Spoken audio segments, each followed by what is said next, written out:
Affirmative rebuttal speech, 3 minutes.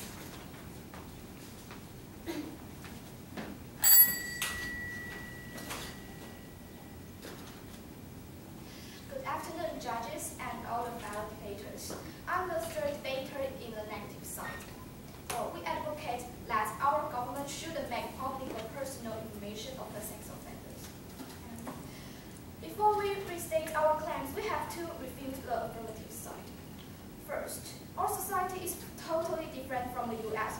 You can say that sex offenders are sex offenders, so there won't be any differences in Taiwan or the US.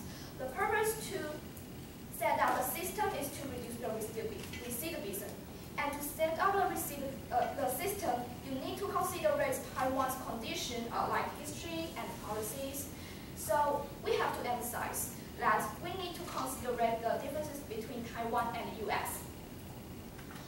Second, after you make public of sex offenders and looking rate of them isn't high in the US. And besides, can everyone remember every single faces? And third, the system may sound and feel good when they are passed, but eventually they may also give citizens a false sense of security. Furthermore, we have to take into consideration that the high social cost it will consume, since the government makes public the sex offenders' personal information. How to keep it updated, make it easy to carry on as time passes by. We still invest lots of effort, time, and money in manpower and police forces to do the supervision and maintain the follow-up monitoring. It's truly a so-called feel better legislation, but it only leads to worsening conditions instead of the betterment of a society. Back to our assertion. First, technically speaking, how to protect the sex offenders' basic rights of living or working after they finish their term of jail or parole? Or are we going to be deprived of their rights and abandoned by our social system permanently? If so, I would wonder if the price they need to pay is inevitably a bit too much over and please the justice or the demise of these people that we are hoping and seeking. And so, with the disadvantage mentioned above, the government should not make public sex offenders' personal information. It's never an effective measure for the public safety. Instead, it violates the Constitution, assured human rights, and acts like a killer too, to strangle their chance to get back to our social system. Don't you think it's a kind of loss of our social justice or a waste of the social cost? Thank you. Affirmative rebuttal speech, 3 minutes.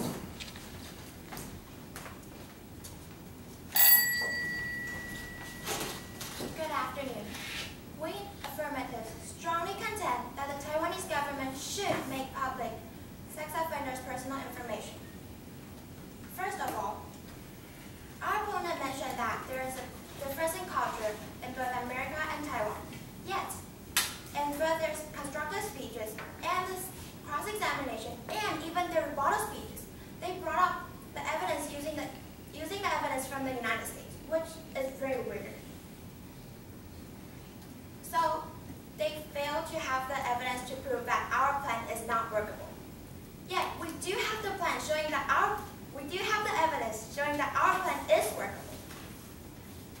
According to a study done by J.J. Prescott, which was mentioned by my partner previously, the evidence showed that the notification law deter potential criminals and reduce the crime. Sex offenses decreased by 0.083 per people per 10,000 in the registry, and decreased by 1.153 per 10,000 people by notification.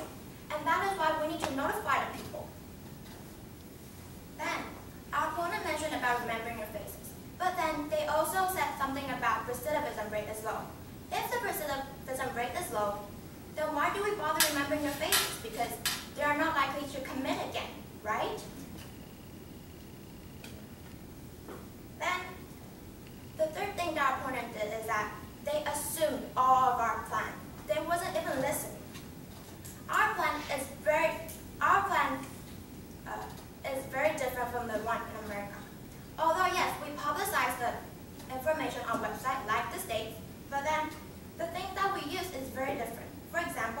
ankle monitor.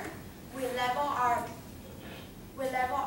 our sex offenders into 3 levels, which is different from the states. And then we have therapy, and we also have the ways that we publicize is different, and also the information that we publicize is different. And with the information, we selected the information so that there would be a least amount of collateral damage to the sex offenders. And it is, my partner already gave an evidence about that. It was just that our opponent wasn't even listening. And that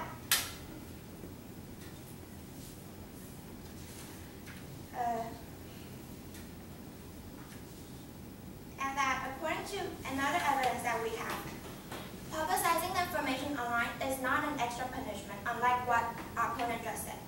And last but not least, we already have the budget, and that our harm says that the budget now isn't really useful, so that we're deciding to use that budget to do what we're doing right now. Thus, we affirmative strongly believe that the Taiwanese government should make public sex offenders information. Thank you. Let's the end of this debate. In 5 minutes, we'll have the judge give us comments about both teams' performances. Now, please wait outside. Thank you.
OK，comments 还是不知道这边是。可以，我可以先讲没关系。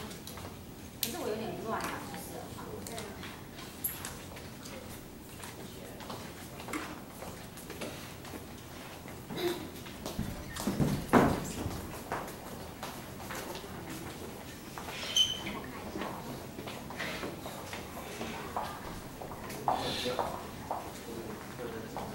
行。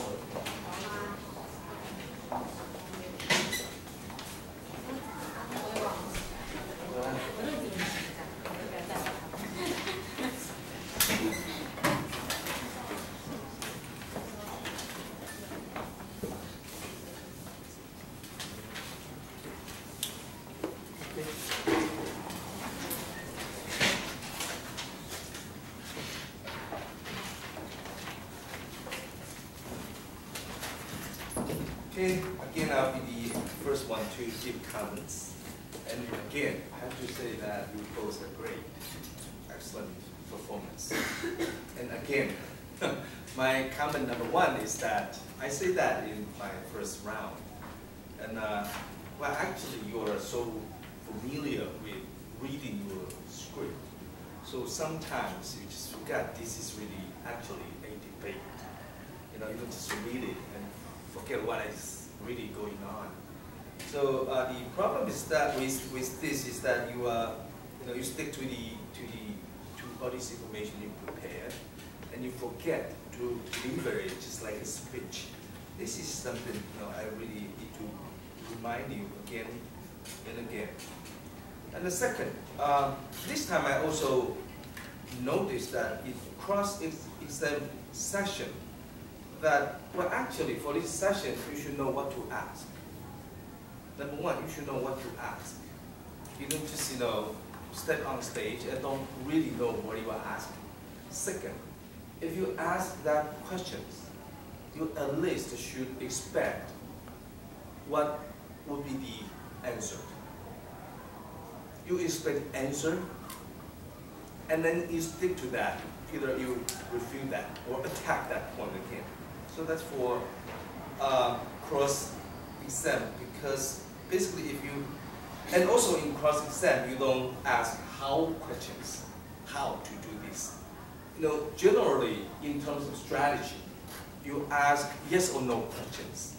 Okay, because cross-exam is the opportunity for you to attack the other side, to make clear your points. You don't give the other side another opportunity to further explain their argument. Okay? It's like you're giving your opportunity to attack away to them. So this is something I think we should avoid. And for consecutive session, basically this is the opportunity for you to build up your own argument. And I also observe that some of you try to use this session to refute, to contend. So, I mean, this is only 4 minutes for consecutive speech, so you should take good use of that. Build up your argument in a solid way.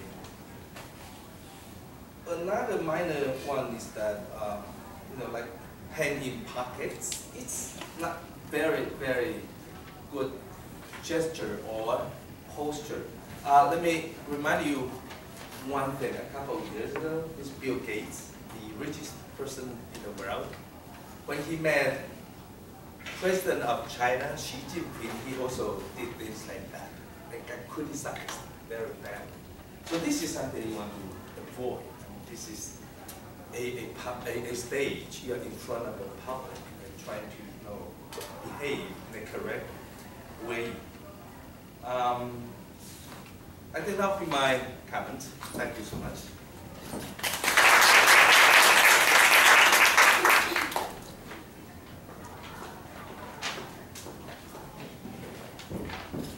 Good afternoon, everyone, and debaters. Okay, so I think you should have a sigh of relief now because you are approaching the end of the competition today, right? Okay, so here are some comments. Then, first of all, it is a debate. It's not only about speech, so you need to listen carefully. Then, after you listen carefully, then you can refute, you can attack, okay, the opposite side to the point. So, okay, take today's composition for example. First of all, okay, first A actually did not mention much about the plan, but during the first cross-examination, okay, the negative sides attacked about the plan, okay, very often, but actually they did not mention about it. Then how do you know, okay, whether their plan is complete or not? But you attack it, okay, at the beginning. Then actually, it could come to no end and kind of useless because you do not really understand your plan. Okay, and another example is about, again, the next side, negative side, attack the affirmative side about the fundings. Okay, and only about the fundings during the cross-examination. But in the end, during the rebuttal session, okay, the affirmative sides, okay, talk about a lot of disadvantages.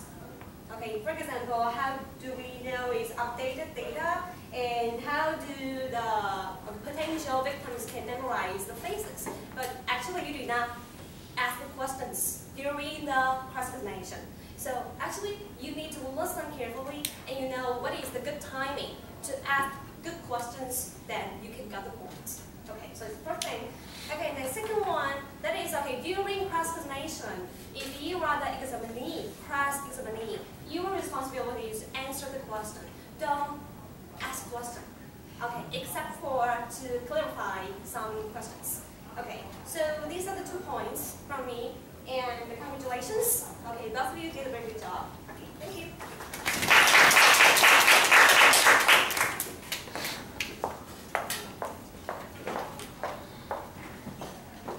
Alright, good job. Some questions first. For the affirmative, what is the definition of sex offenders? Because you say you are categorizing them into 3 levels, but how? Well, okay, you categorize them according to their recidivism rates, right? But what kind? Now, if they are going to be offended, you judge the most likely to recommit what kind of crimes they are recommend. It's from the research and that You have the factors. manufacturers. If they are only selling, if they're hurting teenagers, because you didn't really define the terms. Of what? In the term like big public and personal information to sex offenders. In the first affirmative speech, I said that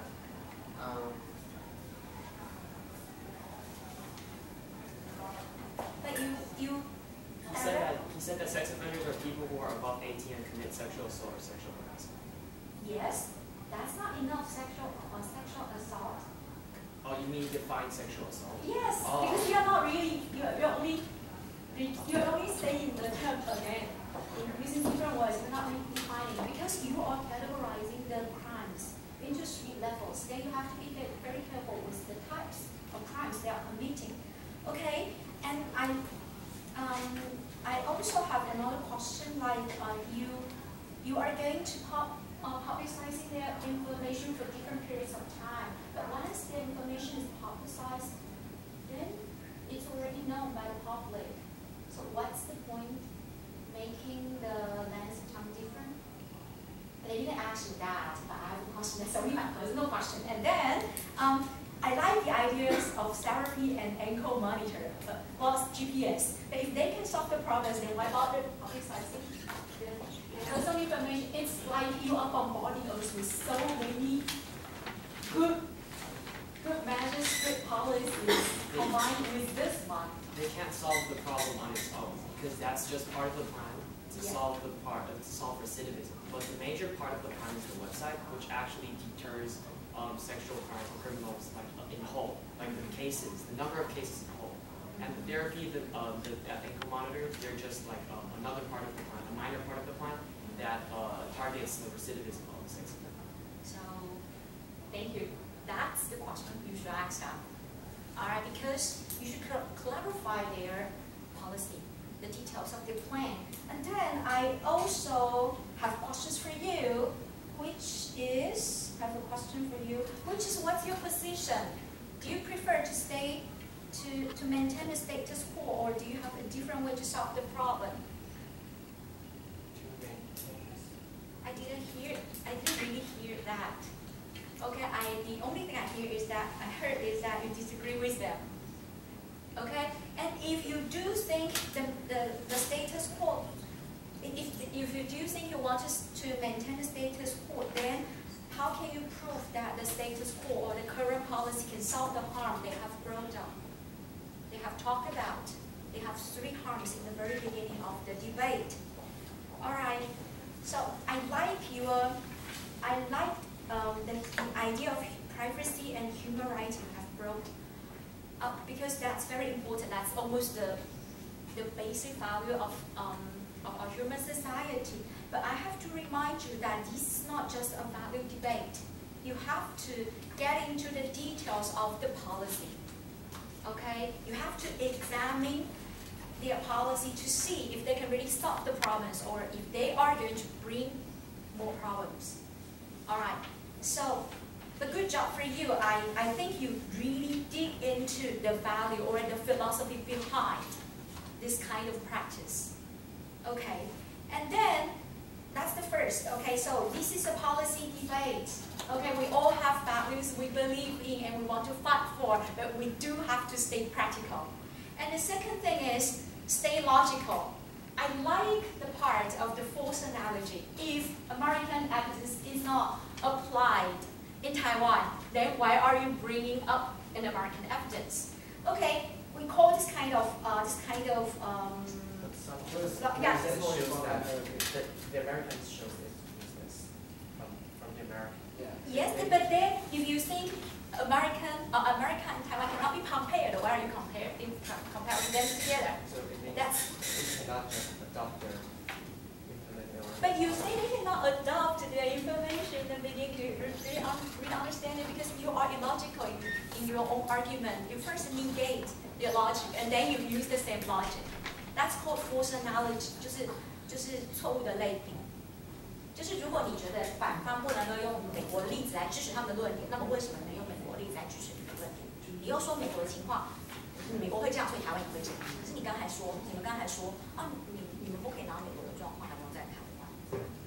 OK， 搞到这。Explain why they can use American foods. They can, but you are using this. They can explain. So you win first, but then you use the same logic. No, you use that. Okay. I want to show that why they cannot use it for. Really, but I didn't really think you make us understand because you are using it so directly. So naturally, that we think you believe in that kind of evidence. Okay. And I'm sorry to get confused. Really, I get confused if that's your intention, then I got confused. Okay, and the second is that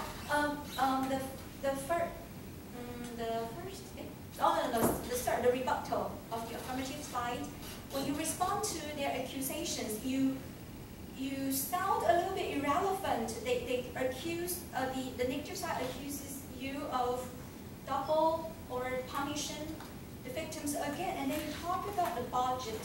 And then when responding to the recommitment rate, you talk about recognizing faces, but they are not really related. They're not really related to each other. They mentioned the plan would not work because people cannot identify every sex offender. Yes, then what? But yeah, okay. I think you are trying to respond to many different arguments, but you do not really state what is the argument you want to respond to, and then you talk about your own argument. So I get confused. I often get confused because you seem to jump too fast. Oh, I sound agitated. I'm sorry because debates always make me so. And it's interesting. It's really interesting to listen to both of you. All right, believe in what you say and fight for what you believe. That's all. Thank you.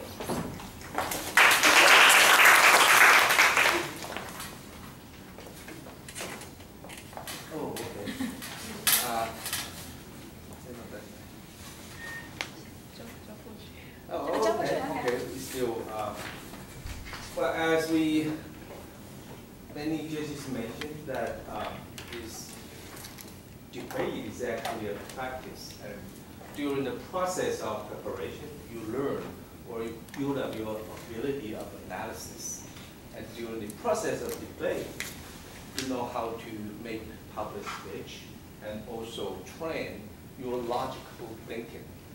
So winning or not is really not that important. The important thing is that you learn something.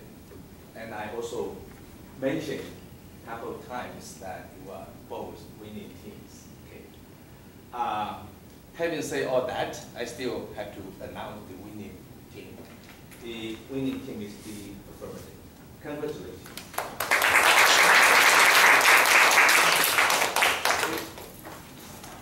Ladies and gentlemen, now please head back to the conference room and draw the lot for the third round. Okay.